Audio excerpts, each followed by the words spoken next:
hard. For years, they've been working on it.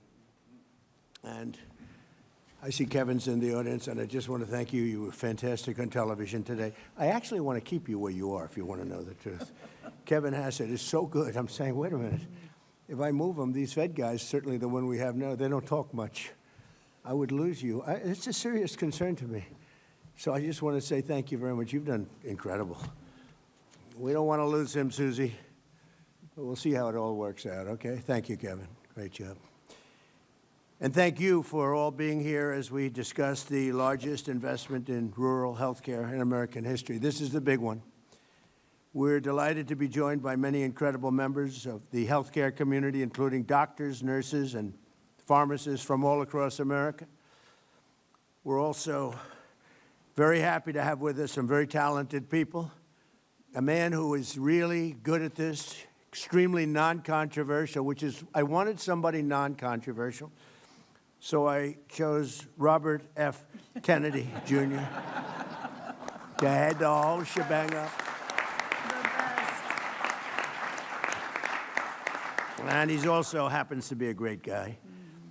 Brooke Rollins, who's doing a fantastic job at agriculture, and thank you. And how are the prices coming? They're coming, sir, they're coming down. Don't forget, we inherited a mess. We sure did. Remember eggs? They were up 4 times higher than they ever were. And in my first day, they said, what are you going to do about eggs? I said, I didn't cause the problem. We didn't cause, we inherited a mess. But the prices are coming down. Yes, sir. Wholesale prices are down 86%. Retail a little bit less than that. But yes, you're making America affordable again. With you in charge, I have no doubt, and I appreciate it. Thank you. Thank you. And administrator for the Centers for Medicare and Medicaid Services, a really good man, a really brilliant guy, Dr. Mehmet Oz. Thank you very much. Thank you, Dr. Oz.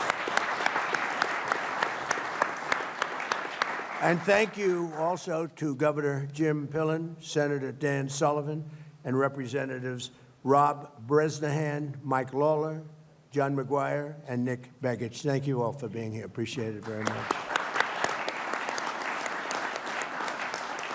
And we have other congressmen here, I see, and a couple of senators, and we appreciate everybody being here. Everyone wants to be a part of this. It's so important. It's maybe, I don't know, for many people, there's nothing more important. I would say maybe defense.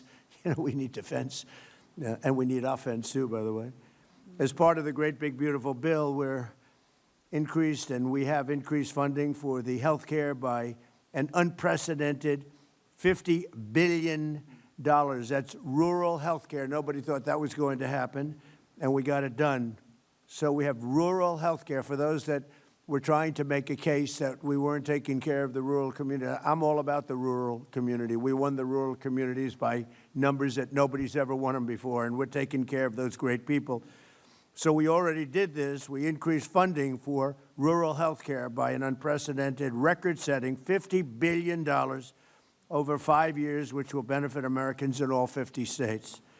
And this made possible and was made possible by cutting massive waste, fraud, and abuse from Medicaid and reinvesting those funds to revitalize hospitals and our cherished rural communities and hospitals in rural communities. And I want to say, with all of the fraud that we're seeing in Minnesota and California and other places, I actually think that if we do an unbelievable job, you could almost balance your budget, Kevin. If you take a look at the kind of numbers you're talking about, nobody ever saw anything like it.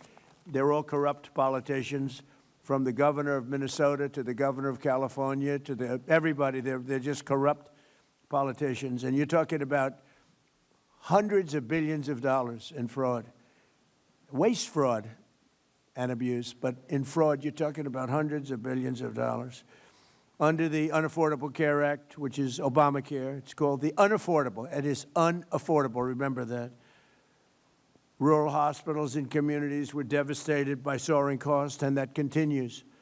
Despite colossal increases in government spending since Obamacare was passed, only 7% of the annual Medicaid spending on rural hospitals has gone to rural hospitals. So there's only a very little. They didn't care. Obama didn't care about the rural community, to be totally blunt. What he did care about is insurance companies. And this was a bill to make insurance companies wealthy. And they did. They made insurance companies very wealthy. I would say they don't like me too much because they spent hundreds of billions of dollars, and we're going to have that money spent to the people and given to the people, not we're going to circumvent the insurance companies. Partially as a result, rural health care facilities have suffered from low occupancy rates, workforce shortages, and failing programs that put Band-Aids, literally put Band-Aids over the problems in those communities, and we're not going to have that. We're taking great care of them. With the Rural Health Transformation Program, we are getting rural communities the health support they need, and we're getting it immediately. These funds will go to empowering rural hospitals, strengthening their workforce, modernizing facilities and technology, and ensuring that rural Americans get world-class health care in their own community, right smack in their own community, like they've never had it before, and they've been hurt very badly by the Unaffordable Care Act. Every single Democrat in Congress voted against the Lifeline for rural communities, and I hope everyone knows this, and this is not about elections, but I hope you remember this in the midterms, because the Democrats are just so horrible toward the rural community. But I want to take a moment to thank the incredible House and Senate Republicans who worked so hard on making this historic investment possible. That's what they did, and they did work hard. I don't think, got a Democrat vote, did we? Did we get one Democrat vote?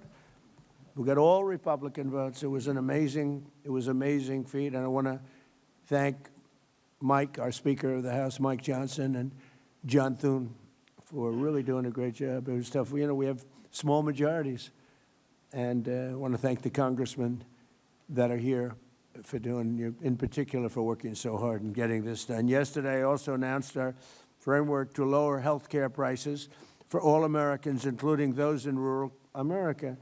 And we're calling it the Great Health Care Plan. You know, we had to come up with a name, and everybody wanted to say, oh, well, can we put something about lowering costs, because we're lowering costs very substantially. So I had Bobby, and I had Oz. We had everybody in there. We had a whole group of people, and we're trying to come up with, so we're saying, the cost reduction plan that gives you good health care. And I said, it's too long. It's not going to sell. I said, we had more plans. And they wanted to get the words cost reduction in there, Lola, especially you. They wanted cost reduction in, and then they wanted great health care in. I said, look, you can have one or the other, but it gets too long. We're talking about the name of a plan. So we got it down to 7 or 8 words, and which is far too long. Nobody can remember that much. And I said, how about just call it, because this is the Great Health Care Plan. Now, a great plan has to be cost-effective, otherwise it can't be a great plan. That's the way I looked at it. So we have a very glamorous name. It's called the Great Health Care Plan, not the Unaffordable Care Act. I don't like that name. This is called officially the Great Health Care Plan. That means low price and great health care. So you're going to have, at a lower price, great health care. First, our proposal codifies the massive discounts on prescription drugs that my administration is achieving through our most favored nation provisions. Okay, we can go into this. We can go into this for hours, but the bottom line is we'll be paying the lowest price of any nation in the world. Whoever's paying the lowest, we match it. This could have been done years ago. I was going to do it in my first administration, but when COVID came toward the end, I said, I can't believe it wasn't exactly a good time to be doing it. But I said, why isn't somebody doing it? And the reason they're not doing it is that no other nation would agree. France, as an example, paid 10% of what we paid. Germany was paying 13 or 14% what we paid. In other words, we paid many times more, not a little bit more, not 10% more, 10 times more. A pill would cost 10 times more in New York than it would cost in London, as an example, than it would cost in Munich. And this went on for many decades. This was right from the beginning. And the reason it went on was a little bit of the healthcare companies, but it was other nations, and I understand that. If I were heading Germany, I'm not going to double and triple and quadruple my healthcare. They got the healthcare companies to pay. It just took place over a long period of time, got worse and worse, and it just hit numbers that were just absolutely unsaleable. And if you remember, The doctors in the audience remember this. Say, well, we have to do research and development. I said, well, what about research and development for Germany? Well, we've decided to put up so the pill would cost 5 times more because of research and development and 5 times more for other reasons. They had all these phony reasons. And finally, I said to the healthcare companies, we can't do it anymore. We can't do it. And it started, really, I tell the story. It wasn't meant to be funny. People find it funny. But a friend of mine who's a very smart guy, very, very rich, very powerful man, actually, but he was very fat. And he took the fat, I call it the fat drug. I won't give you which one. It was Ozempic. I won't tell you that. And he went to London on one of his many business trips. It's all he does is business. He can't walk across the street, but he's a great businessman. And he said, President, President. I said, what? He used to call me Donnie. Now he calls me President. So I said, you've come a long way. He goes, but I have a problem. What's your problem? In New York, I pay $1,300 for this drug. Now, this means nothing to him. This is like a penny out of your wallet. The guy's worth hundreds of millions, billions of dollars. He said, and in London, sir, I pay just a fraction of that. I said, what are you paying? $87. I said, well, is it the same drug? I knew exactly what he was getting at because it bothered me for a long time. He said, it's the exact same drug. And because of his wealth and his business smarts, he had a check. It was made in the same plant by the same company. It's identical. And here I pay $87, and in New York I pay $1,300. So it was too much to bear because after I told him that the drug does not work on him, because I saw him recently, he's actually fatter than ever. I said, the drug is not working on you. You're going to have to go to something else. But it does work on a lot of people. And he said, thanks, you make me feel good. I said, well, I got to be truthful. You always tell the truth, right, Mr. Congressman? Oh, look, two of the great congressmen. But the drug, we have to do something about it because that's the same with I would say, Bobby, every drug, essentially. Doesn't have to be in that proportion. In some cases, it's much worse. Because what happened, I might as well get off this crap because it doesn't explain it properly. Because what happened is these countries are very smart, and the drug companies would go to them, and they said, look, we're paying $10 for the pill. We're not paying more. Charge America. And this happened one time, then the next year. This is over 40 years. All of a sudden, they're paying $10 for a pill, and we're paying like $130 for the same pill. It just happened over years, slowly. And it got to a point over the last 10, 12, 15 years where it just was unbearable. And I went to a great executive at Eli Lilly, the top man. He's a very smart guy. And I confronted him, and he had the same line that they always had, blah, blah, blah, research and development. I said, look, we got to stop this nonsense. We're paying 10 times more for things in Europe. It's not research and development. And if it is research and development, they should pay their fair share of that, too. And he said to me, and he's a great guy, he said, look, you're right, we can't defend it anymore. I said, you're admitting it? Because these guys had all of them. They must have taken a class together. Must have been, it's probably illegal what they did, Lola, you'll check it, right? They must have gone to school together and said, this is the way we're going to fight this crazy thing where the United States pays 10, 12, 13 times more for a drug. Same drug made in the same plant. And he said, here's the problem we have. The nations are brutal. When we go in and say, we have to give you an increase, they say, no. Put it on America, we're not paying you anything. And they say it with such power, and they actually shut us off from selling the drug. And it just happened over and over again. It got a little worse, a little worse, a little worse. All of a sudden, we're paying many times more for the same. I said, well, it's not going to happen anymore. He said, the problem is, sir, you'll never get the nations to agree. It's impossible. They're very tough, and they are. And they'd have to agree to a doubling or tripling of their drug prices in order to get you down, because the world is a bigger place than us. So it's not like you cut it in half. Actually, if they raised it a little bit, we'd go down a lot. You understand that? I think people understand that. So you raise it like from $10 to $20 or $10 to $30, but we'd go from 130 down to 30 or down to 20. So, because the numbers are much bigger, the numbers on their side are much bigger. So they'd need a doubling or tripling or quadrupling.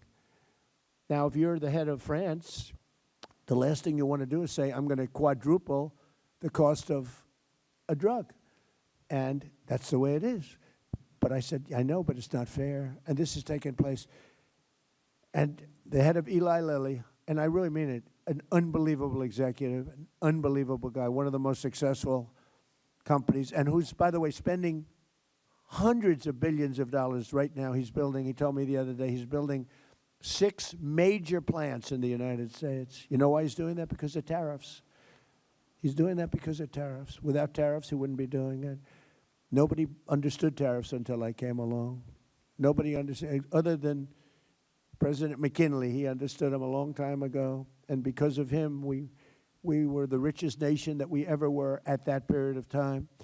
And then when he died, he was assassinated. Teddy Roosevelt came over and he inherited a war chest. And he built the Panama Canal, which is the single most expensive thing ever built in the history of the United States, relatively. We spent what would be the equivalent of $5 trillion building the Panama Canal. It was also the most successful thing probably we've ever built, and to this day. And then Jimmy Carter gave it away for $1. This is the same theory we have on favored nations. The great Jimmy Carter, President Jimmy Carter, gave it away for $1. We lost 38,000 men. In those days it was men. I hate to say this, but mostly men. They didn't have a lot of women workers on the Panama Canal. But we lost 38,000 people. They died from malaria and snake bites. It was a combination of that, a vicious snake, one of the most vicious. You get hit, you're dead. They died from snake bites. 38,000. They paid workers from the United States 3 times more than they made to come over to Panama and dig. For many of them, that was not a good deal. They died, 38,000. We gave it away for that. But that same stupidity having to do with the Panama Canal, and I could tell you about 100 other stories too. You don't have time. But that's what went into this whole thing with favored nations. So Europe and other nations all over the world were getting drugs from the same plant, same factory, same everything, same location, everything, same company, for a tiny fraction of what we're paying. So our people were paying a tremendous amount. So the gentleman from Eli Lilly and others, we had a meeting, and they all finally put up their hands. You got us. We give up. And they were great from that time. But we had a problem. The other nations weren't going for it. France turned it down. Germany turned it down. UK turned it down. European Union turned it down, the whole group. And they said, there's nothing you can do about it, sir. I said, yes, there is. No, there isn't. You'll never be able to get them up. Or never. I mean, the whole industry is going to be torn apart. I said, we'll get them up easily. Are you crazy? Of course we'll get them up. That's what I do for a living. I get people up. So I started with President Macron of France, and a very nice person. I like him a lot. I hope he's listening because he doesn't believe that, but I do. He's a nice man. And I said, Emmanuel, yes, Donald, thank you so much for calling. Oh, I said, you're not going to like this call. You're going to have to get your drug prices up. No, I will not do that. I said, Emmanuel, we're paying 13 times more than, 13 times, not 13%, 13 times more than you are for this pill. I rattled off some numbers that are crazy. You know the numbers I'm talking about, Oz. Oz would give me some numbers. I'd say, this is crazy. We're paying 10 times, 12 times, 13 times. No, I will not do that. I said, look, you've got to do it. 100% you're going to do it. No, Donald, I told you I will not do that. I said, here's the story, Emmanuel. If you don't do it, I'm going to put a 25% tariff on all goods, wine, champagnes, and everything else coming into the United States of America. He said, Donald, I would love to do this for you. It would be a great honor to do it. And that's where it began. And I went through country after country. Susie was responsible for getting every one of those leaders on the thing. Susie, by the way, stand up, Susie. She is doing such a good job. She's the first female chief of staff, and she might be the best chief of staff too, but she's doing a great job. Thank you, Susie. So Susie got them on, and I just went one after another. I called Germany. No, no, no, we will not do that. I said, no, we're going to put a 25% tariff, which is, by the way, about 7 times more than they would have to pay by raising their drug, like 7 times. This wasn't like a little bit more, 7 times more. And I may do that for Greenland, too. I may put a tariff on countries if they don't go along with Greenland, because we need Greenland for national security. So I may do that. I'll give you a little, I'll take you out of that. In fact, that'll end up being the story. But actually, this is a much bigger story because we're reducing health care by numbers that you haven't seen. So I spoke to the top 10 countries. They all said no, and within about 2 minutes, they all agreed. And we were off to the races. And now we have favored nations. It's called most favored nations. So if France is paying, let's say, $20 or $30 instead of $10, we are going to pay that 20 or 30. We pay the lowest price, whatever the lowest price is. So if France is paying $100, but Germany's paying $20, we pay what Germany pays. So we go from a horrible situation on drugs, prescription drugs, to the lowest price anywhere in the world. Is that a correct statement, Oz? Because they're going to blame you. If you want to correct me, you can, but you won't be here for long if you do. They'll You're say, correct, Mr. Oz has President. left employment. No, but is that a correct statement? That's absolutely correct statement. And that's what we want to codify in the great healthcare plan. Yeah. That's what why we're it's so codifying. important. That's Because right. if the president's not here, there's a flight risk with these companies not obliging us anymore, because I think it's the strength of your personality, but also they know they will follow through with the threats if we don't act. So we believe other countries will change their opinions, and so will drug companies. So we've got to get it into legislation. Well, if you have the wrong president, the countries have tremendous influence over us. They look, why did we go to an income tax system instead of a tariff system? We had the wealthiest nation. If you go back to the 1800s, 1887, we had money, so much money, we didn't know what to do with it. But the countries at that time, same, no different. They have a tremendous influence over this country. For whatever reason, I don't know, but they do. So if you have the wrong president, they'll change the system in 2 minutes. I mean, they'll change it. And the drug companies are very powerful, too. You have to deal with them. In this case, it was both. I mean, you had a problem with the drug companies, but you had a tougher problem in theory, other than the fact that I understood how to deal with them. And I'm the tariff king, and the tariff king has done a great job. And I hope we win the Supreme Court case, because if we don't, be a shame for our country.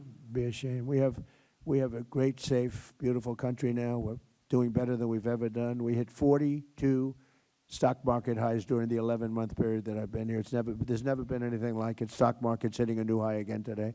So it's it's been incredible. So just to end it on this, because it's such a big subject and it can't be explained by reading. As good as my speechwriter is, he's fantastic, but he can't write it in one sentence what we're talking about. So we're going to get most favored nations. We will be taking prescription drugs down to levels never even contemplated. And that's all great for healthcare, because when you're paying a tiny fraction of what you had anticipated paying prior to today, prior to this month, this all took place over the last month and a half. And the sad part is that when we first announced it, and we did it in a little bit more general form, when we first announced it, the Times did a story on page 22 or something, way back in the little story in the back of the newspaper. This is the biggest revolution in the history of medicine in this country, because it's price. You're going to buy the drugs for a small fraction of what you were paying for them last month. And I tell the story of my first term. I was the one, after 28 years, that got drug prices down.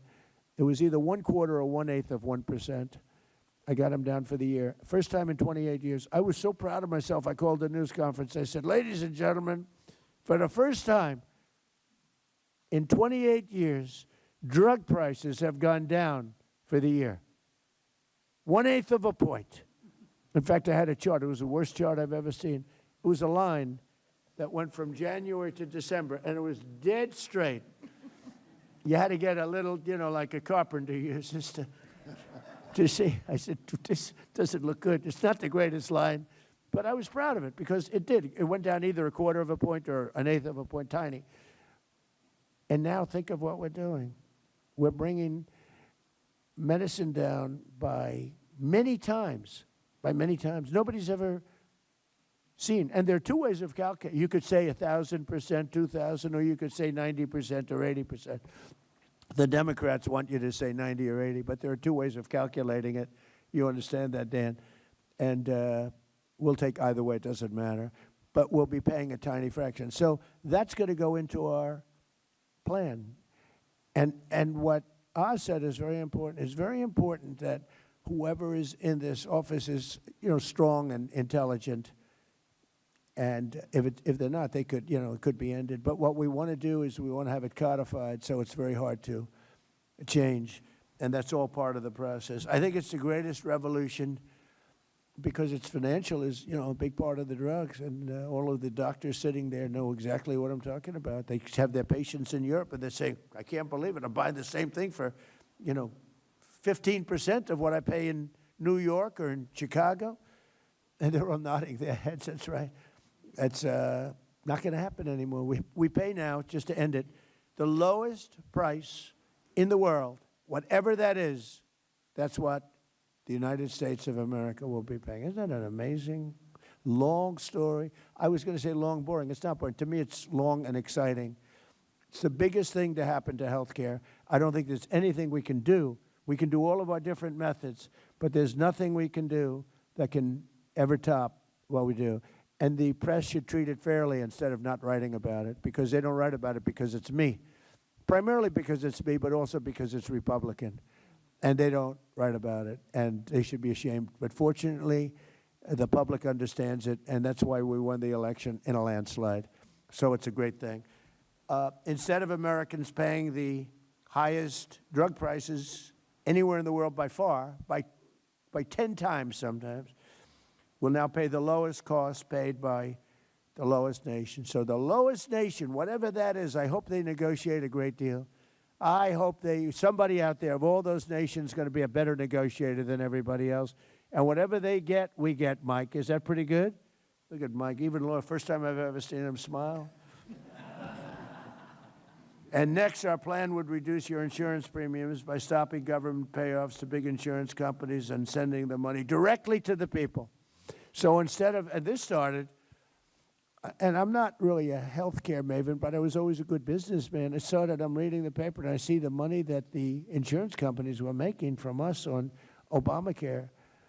And they're up by 1,000%, I think one was up 1,723%, 1,700%.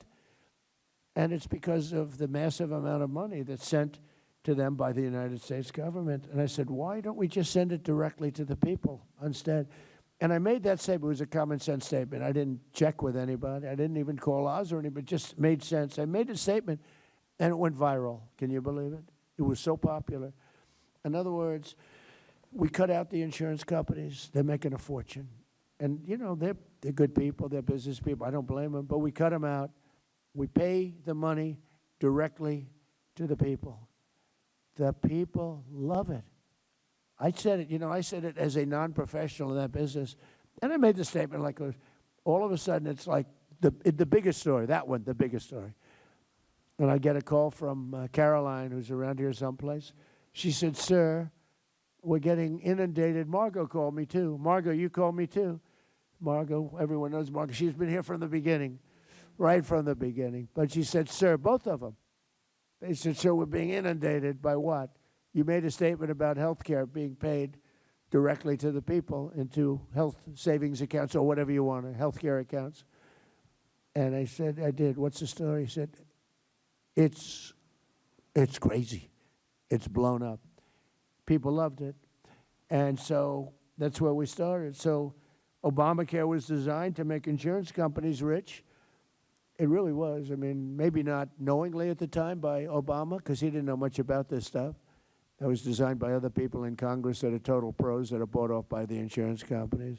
And the problem we'll have with this is we'll get no Democrat votes, even though it should be very bad. very bad for them if they don't. But maybe you'll get some. You'll call some of your friends, fellas, and Bob, you'll call some of your friends over on the other side. I don't know how they can reject it. It's just so popular. It's so compelling. So Obamacare was designed to make insurance companies rich with taxpayer subsidies, and I want that extra money straight to the health savings accounts for you. And you can choose your own health care. You go out and negotiate your own health care. It makes people entrepreneurs, mini entrepreneurs. They'll pick the health care that's best for them because it's so different. A young person, they need health care for different reasons, and an old person doesn't need certain things that a young person needs, and vice versa. To further reduce insurance premiums, my plan ends the giant kickbacks to insurance brokers and corporate middlemen. We're getting rid of the middlemen. How long have you heard doctors, all these doctors over there, they look so smart. They're all brilliant people. I assume you're brilliant, otherwise you wouldn't be here, right? I assume we have the best. Do we have the best of the doctors? I would imagine, right? Hey, how cool is the White House, okay? They're always in operating rooms. I wouldn't want to be in an I don't like operating rooms, but they do. But how cool is the White House, right? The coolest place on earth. And this is where it all begins.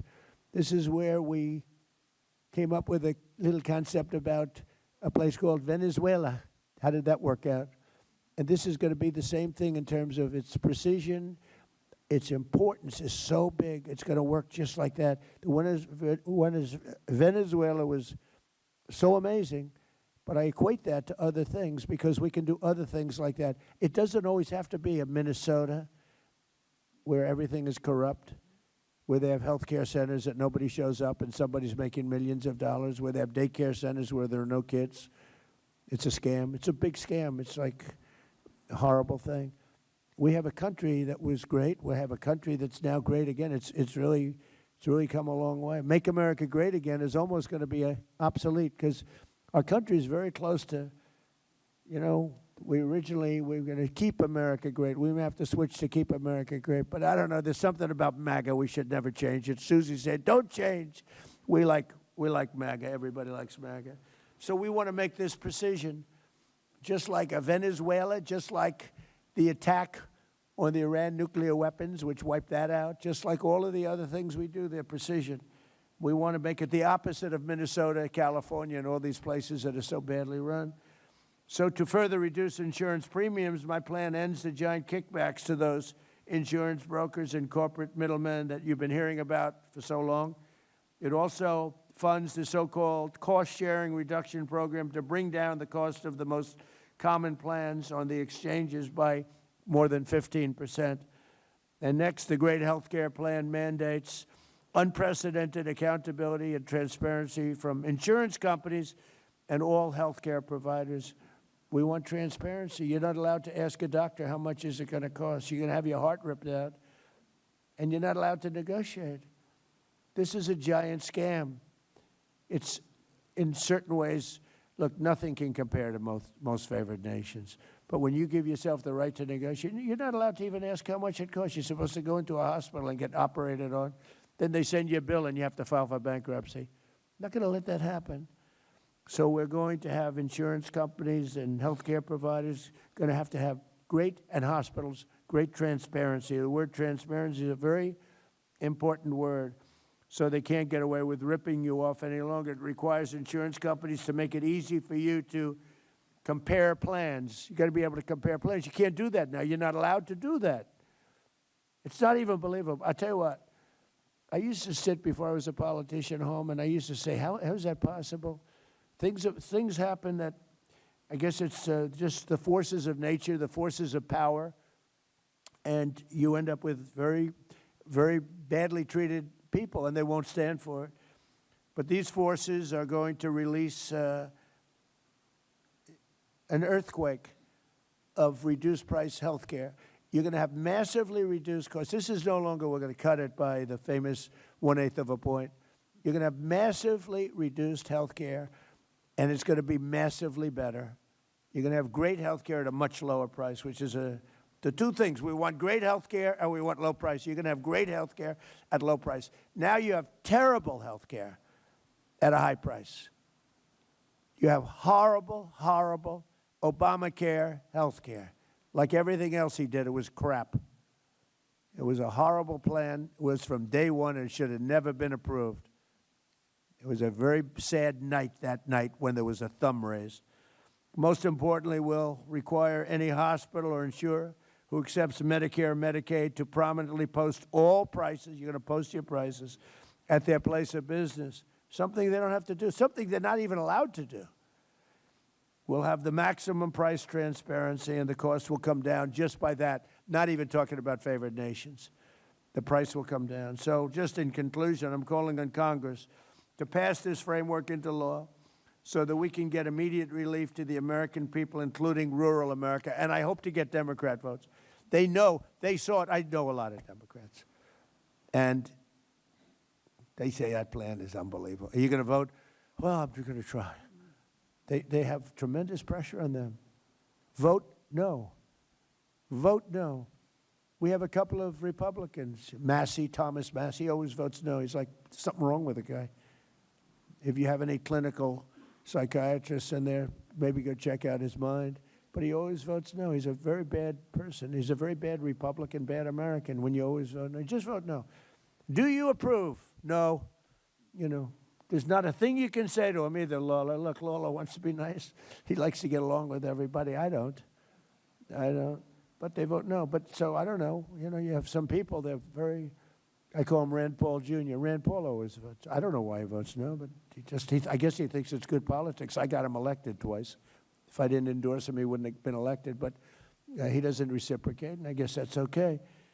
But I want to hear now, if I could, from Dr. Oz, and then we're going to have Dan Sullivan say a few words, and Rob and Mike. And Governor, you're going to say a few words, and we appreciate you being here very much. You're doing a fantastic job. I just want to leave by saying that this is the biggest thing to ever happen to health care in our country. It will not be covered that way by the fake news, and that's a sad thing. It will probably not be voted positively by the Democrats, and that's a sad thing. They all know how good it is. I think we can make health care into a Republican issue because the Republicans are going to be close to unanimous on this. It should be unanimous. Maybe we will be unanimous, but it'll be close. But we have a small majority. We probably need a little bit of help from the Democrats. So whatever we can do, we're going to do it. It's the biggest thing to happen to health care, maybe from the beginning. So Oz, would you take it away, please? Thank you very much. Mr. President.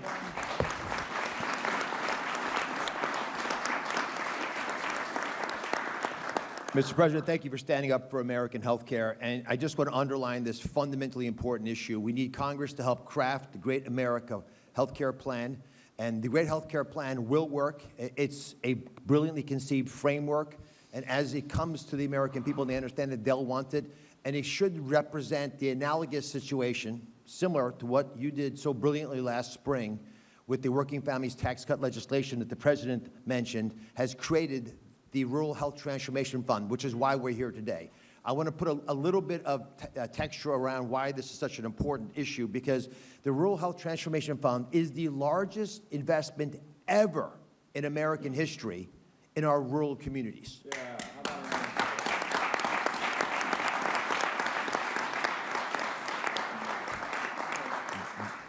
50% increase in the amount of money that Medicaid, which Secretary Kennedy and I regulate, into our rural communities, $50 billion. You can do the math, it's $1 billion per state, and that's an important factor because it got them competing. There are 60 million rural Americans, and these folks do not have access to the same care that's available in urban and suburban America. Their life expectancy, if they're in a vulnerable situation, is 9 years shorter, because your zip code actually is your destiny. It determines how long you're going to live, and we can make a dent in this because the high rates of chronic disease and other ailments that plague our rural areas are often driven because they don't have access to care. That's going to change because of the Sentinel legislation. And again, it's similar teams, the same leadership, same president, same Congress that passed the Working Families Tax Cut legislation, which is incredibly popular around the country and will make the great health care plan successful as well. From the day the legislation was signed to create this wonderful fund, this transformational fund, the team at CMS, which is under Secretary Kennedy, began working. And they're here today. Steph Carlton, outstanding Chief of Staff, Alina Chekai, and Emily Chan, that day started working. It was July the 4th, by the way, on the specific vision for the program. How do you actually get the money out the door in 6 months? The president was insistent, did not want the money in Washington. So we began working closely to make sure that we'd use the money not as a Band-Aid, but to empower those closest to the challenges that rural patients face. And who are those people? The 50 people who know rural health care the best? The governors. They wanted the money out of Washington into the governor's hands, and that was done in a remarkable way. The governors thought big. We have one here from Nebraska who was actually the first to start working on community engagement, which is part of that legislation as well. But we have to right-size health care in rural America, and that's an important phrase. All 50 states submitted amazing ideas to transform rural health care in ways that should have been done decades ago. The CMS team awarded each team their portion of the $50 billion investment precisely with the same precision that we took Venezuela leadership, a convicted individual, and with Iran as well, the same precision on time before the end of the year, and got it out of Washington into the states. Now I want to take a step back and do a little thought experiment, Mr. President, if you want to do this. If you, and God forbid this happened, had turned your head the other way in Butler, Pennsylvania, it wouldn't have been an ear injury. Now, I've been to Butler. I'm from Pennsylvania. Butler General Hospital is a good hospital. They don't have neurosurgery there. If you have an injury to the head, you have a golden hour to get cared for. You were taken to Butler General Hospital. Because the injury, thankfully, was not as lethal as it was designed to be, it wasn't a problem. But if you'd had a head injury, you could have had your life saved. But without a neurosurgeon, and there is no neurosurgeon at Butler General Hospital, unfortunately, you wouldn't have an option because Pittsburgh is a far, far ride away. That's the closest metropolitan area where there are lots of neurosurgeons. But with this bill, this legislation rather, this funding of $50 billion, Pennsylvania got its share. And they're going to be able to build telemedicine hookups, even telerobotic surgery, that would allow an injured individual in a car accident or any other reason that is a head injury in Butler General and rural hospitals across the country to be able to access the best care our nation has to offer so rural America will not suffer. That's the promise of what this money offers to our nation. It's not just paying the bills, it's not just picking up the pieces, it's actually transforming using technology we have widely available in urban America, the way we save lives in rural America. Each state competed aggressively because for $1 billion, Mr. President, you'll fight pretty hard. And they gave us brilliant ideas that they're talking with each other about. So we're actually creating teams that now across state lines will connect because they're all Americans and they base their advances on several pillars. Secretary Kennedy can talk about MAHA because there's MAHA elements to this as well, but very precisely sustainable access. We asked states, how can we bring top care closer, like in the thought experiment I gave you for Butler General. In Pennsylvania and North Carolina, there are regional spoke models, which and hub and spoke means you've got a big hospital in the city and they adopt or work closely with some rural hospitals to solve the challenges of fragmented care. And that actually works. You share administrative back office work, you group purchase your stuff, you save money, you exchange medical records. Alabama has no OBGYNs in many of their counties. So they're doing something pretty cool. They're actually having robots do ultrasounds on these pregnant moms. So we can actually get those images back to the big center so we know if the child has a problem and we know if that mother's at risk. We have one of the highest maternal mortality rates in the world, in the country with the best medicine in the world. It's often stated, people ask, does healthcare stink in America? Well, they don't like it. Would you leave America to get healthcare elsewhere? Nobody leaves. We have the best health care if you can get to it. We don't want rural America left behind anymore. As an aside, by the way, we've talked about the most favored nation drug pricing. One of the first companies and areas we used most favored nation drug pricing is fertility drugs. That's why we're going to have so many Trump babies, because we've dropped dramatically the most expensive part of the fertility space. And so America no longer will pay so many times more, in that case it was 10 times more, for the same fertility drugs that they're available for moms who want to get pregnant in Europe. I want to thank Terry, who's here as a nurse practitioner, Andrew, who's a doctor, West Virginia, New Mexico. They're representatives of the workforce in rural America. But there are only 2 of them here representative because we don't have enough people working in rural America. It's a big challenge. So Delaware is creating its own medical school, their first ever medical school in a rural part of the state.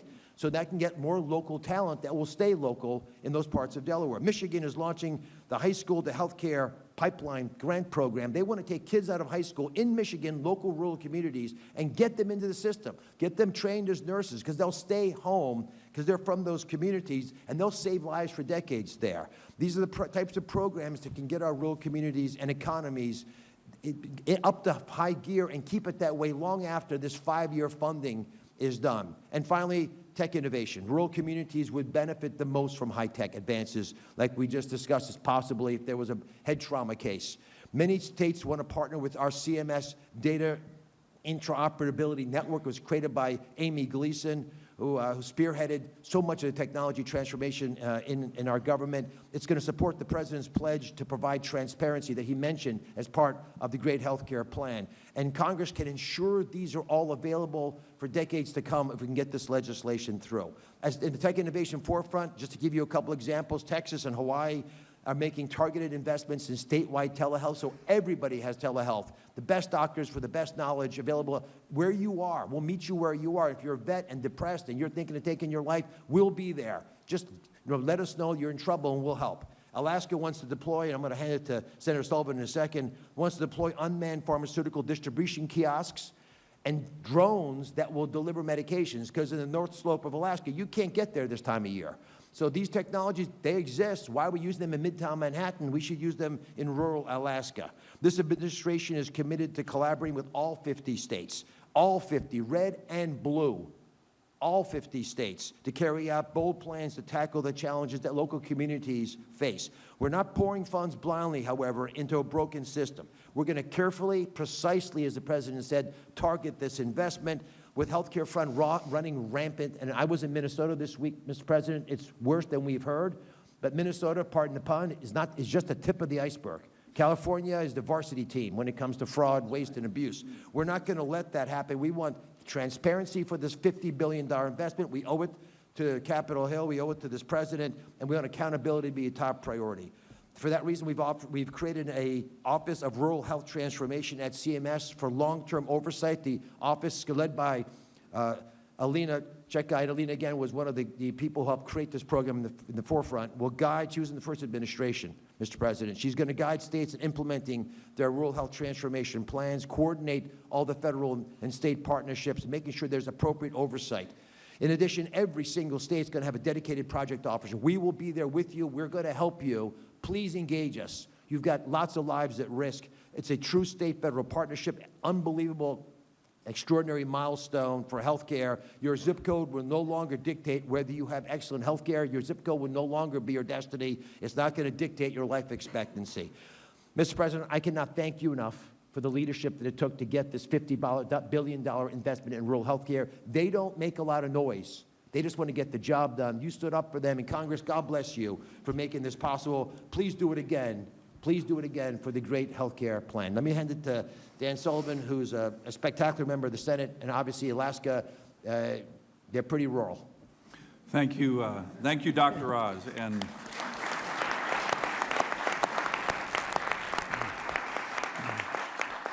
And Mr. President, I am very honored to be here. This is a really exciting day. I want to thank you, sir, and your team.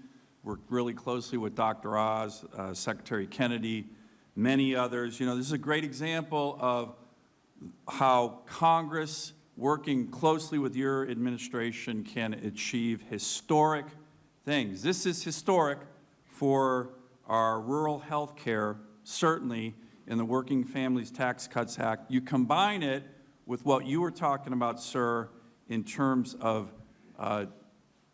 drug price reductions for all Americans. So these are two things that are happening right now in our historic, and I agree 100% with you, Mr. President, hasn't got a lot of press, even though it is historic. It's going to really impact people in rural America, especially my state, this fund that I want to talk about. But what you've done on the drug pricing is even... Ben, will you get Lisa Murkowski to vote for it? She voted for it. No, are you going to get her to vote for the... great, big, beautiful health care bill that we're Oh, doing. when we get that, I think MFN drug pricing, I bet No, but are every you gonna get her to member vote of for it? Congress votes Are you on going to that. get her to vote for it? We'll work on it, sir. We'll work on it. So let me actually talk a little bit about the context of what's going on in Alaska and how this relates to it. You know, after 4 years of being locked up and shut down by the previous administration, we are on the cusp of achieving some huge goals in my state that we've been working on for decades. We have this huge resource development boom going on the North Slope of Alaska. I was with a bunch of the Inupiat, Alaska Native people who live up there. They are so excited about what's happening there. We are, as you know, Mr. President, building icebreakers. We're home porting some of those in Alaska. We have huge historic infrastructure and economic and national security investments happening. In particular, the gas line that you have championed so much, the big LNG project. All of these things are happening. It's really exciting. By the way, all of these issues I just talked about, all of those were in the Working Families Tax Cuts Act, so there's a lot of excitement.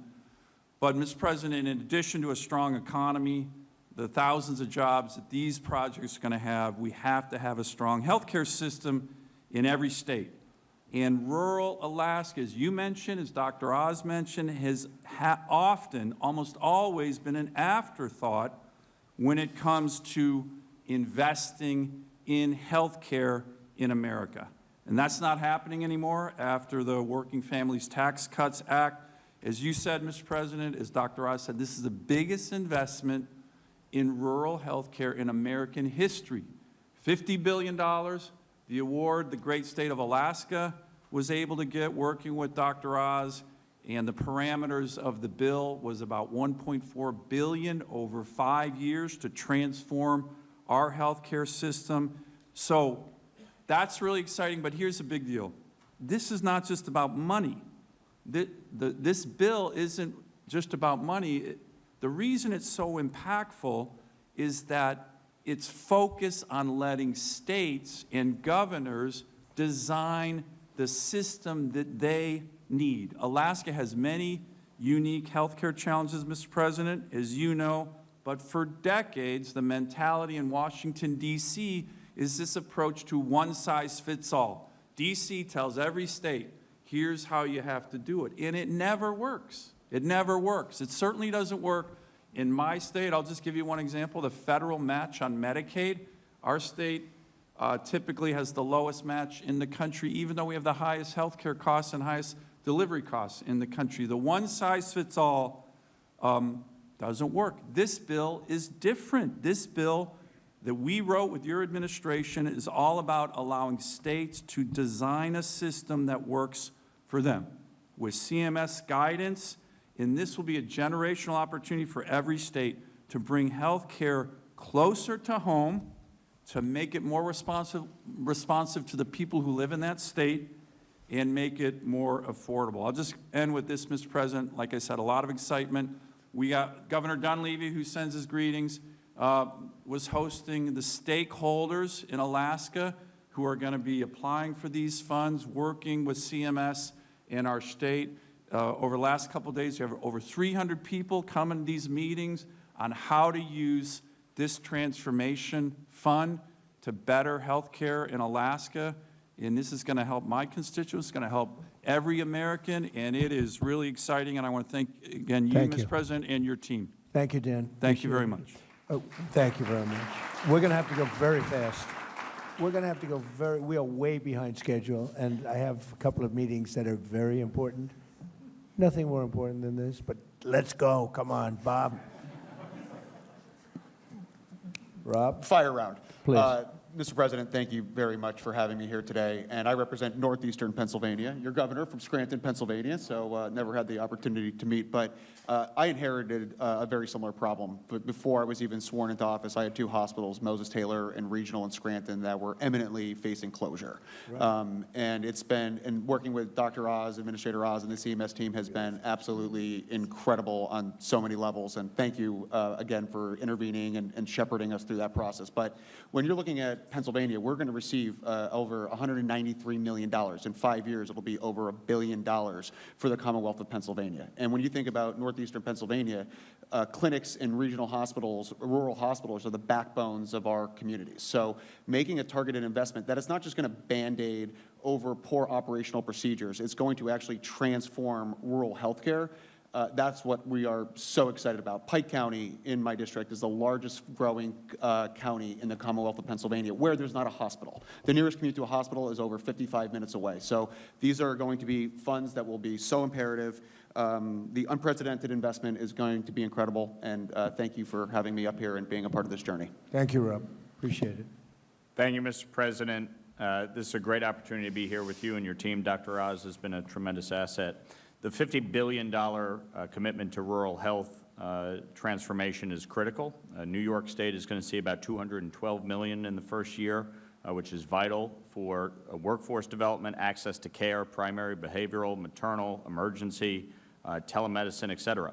How were we able to do it? Because we rooted out waste, fraud, and abuse in the system. Democrats will just say we cut $1 trillion in Medicaid. That's not what we did. We said you need to be eligible. You need to be a citizen. You need to work if you are able-bodied without dependent children. We reined in the provider tax and state-directed payments, which have exploded over years. And we are taking this money, not only preserving Medicaid for the IDD community, our seniors, our children, our single mothers, but we're investing it in rural health. When you look at Obamacare, health insurance premiums have risen 96% since Obamacare took effect. Insurance revenues up 2,000%. Mr. President, you are 1,000% correct that the insurance companies are the problem. They wrote Obamacare. It's to their benefit, and the American people are being screwed. And so we can get a bipartisan agreement on what you are trying to do. When it comes to lowering drug prices, I will tell you, one of the largest pharmaceutical companies is in my district in Westchester County. I met with them in 2024, and I said, what would you do to lower drug prices? And the response was, go after the European price controls. You are spot on taking on the price controls that have been put in place. Most favored nation is the single best thing we can do to lower prescription drug prices here in America. The pharmaceutical companies will tell you that privately. And that is the fundamental fact. We need to go after PBM reform. Associated health care plans, we put that on the floor. Every Democrat voted against it, every Republican for it. Those would reduce costs by 11% because businesses, small businesses, would be able to pool together and purchase health care plans at a lower rate. We need to go after the PBMs and make sure that insurance companies are not owning providers and owning PBMs. That is what is driving up the cost of health care in this country. You've talked about IVF. I've been a big champion on this. We need to make sure the insurance companies cover it. I also have a tax bill to provide tax incentives to Americans, and what you have done to lower IVF costs on the drugs is critical. And you are 1,000% correct on expanding HSAs. I fundamentally believe that we can address the issues with Obamacare, make sure that the American people have access to care at a lower rate. We can get a bipartisan agreement to address the EPTC with expansion of HSAs so that the money goes to the people and not the insurance companies. We are committed to working to get this done, and I thank you for your leadership. Thank you. Thank you. Mr. President, gigantic thank you, and thank you for your incredible leadership. Your courage gives me more courage to say it the way it is. We're working very hard in Nebraska to run government like a business. This investment into rural America, which, by the way, in all of Nebraska, you poll 85%. I don't know what the hell's wrong with the other 15, but your 85 is a pretty good number. I think, be very, very brief. This plan will allow us to do common sense, pragmatic investments in rural Nebraska, and they will be sustainable. We will make sure that we don't need another dollar after 5 years. We are working on simple things like food. Real food is good medicine. We're working on making sure that all of our veterans, Nebraska is 500 miles long, 250 miles wide, no longer are veterans going to have to drive to Omaha to get care. We're going to take care of our veterans at home. Investments in technology so we can educate our children in rural Nebraska to provide health care are really, really important issues. And I think that the other is we've developed what we call 6 Regions, 1 Nebraska, and that will focus and take advantage of those. So we're working on what we have and then being able to use these resources to also help us with mental health and drug care as well. So we're incredibly grateful. Nebraska, we work hard. We're about faith, family, hard work, the American dream, and we don't ask for much help in rural Nebraska. So we're really grateful for this investment. Thank you. Thank you. Thank you. Thank you for being here. 1 minute. How about 30 seconds? How about 30 seconds, sir? As a small-town kid from Glen Rose, Texas, population 1,200, where I grew up, what you are doing today changes everything. And on behalf of our farmers and our ranchers in rural America, it is a new day, and we're so grateful. The final thing I'll say is I think about Abraham Lincoln, who also sat in this room, and I think about other presidents throughout American history. And you think about how the fundamental course of American history has changed in certain pivot points throughout history. I think about you as the peace president, 8 wars solved, more coming. I think about you as the security president, a border that is secure for the first time and more than any time in American history. I think about you as the prosperity president. We talk about, Kevin, wages going up, We'll give poverty her more coming than down. 1 minute. In fact, Oh, no, I'm almost done. she I'm can, almost no, done. she can speak as long as she wants. I'm almost done. The prosperity president and what's happening. Think about you as the affordability president. Everything is coming down. Inflation is coming down. The cost of groceries is coming down, fuel, housing, et cetera. And, sir, today, in the last 2 weeks, you will go down in history as the greatest president for the health of this country in history. Think about our new dietary guidelines from Bobby Kennedy and I, but with your leadership, putting real food back in the middle of our health care conversation. Whole milk for healthy kids with those dairy farmers 2 days ago. We were in Pennsylvania talking about it yesterday. And today, putting the patient and the doctor back in charge of health care with great leaders like Governor Pillen. God bless you, Thank your you very leadership, much. and all of our leaders. Thank you so much, sir. Thank you very much. It's been a great day. And Terry and Andrew, thank you. Thank you very much for being here. I hear you're just outstanding people Yeah. and have really helped. We appreciate it. You want to say something? Thank you, President Trump, and I would just echo everything that's been said here. Thank you very much for what you're doing. I'm from the northwest corner of New Mexico. We also work with the Navajo Nation. Right. And so we have a lot of rural areas in our state and in our county. I'm also a county commissioner. So Good. I take as being a nurse practitioner, a county commissioner, with a heavy weight in order to see this happen.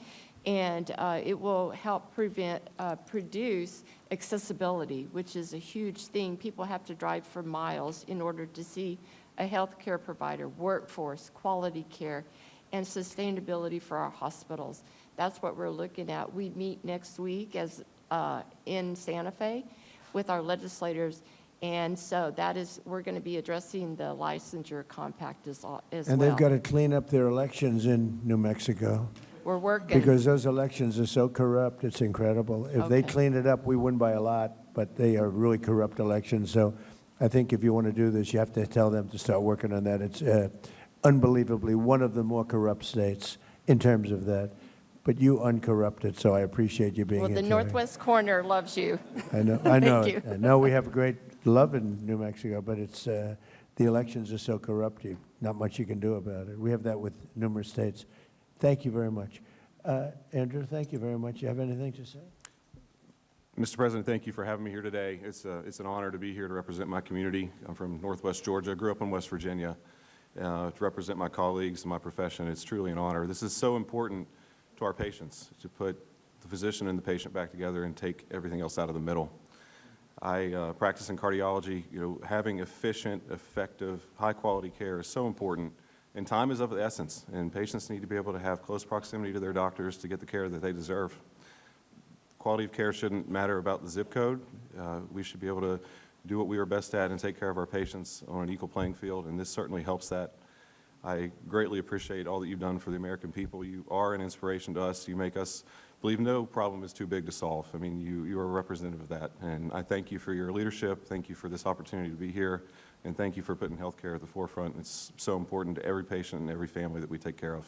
Thank you very much, Andrew. Great job. Great job you both do. Amazing. I've heard unbelievable things.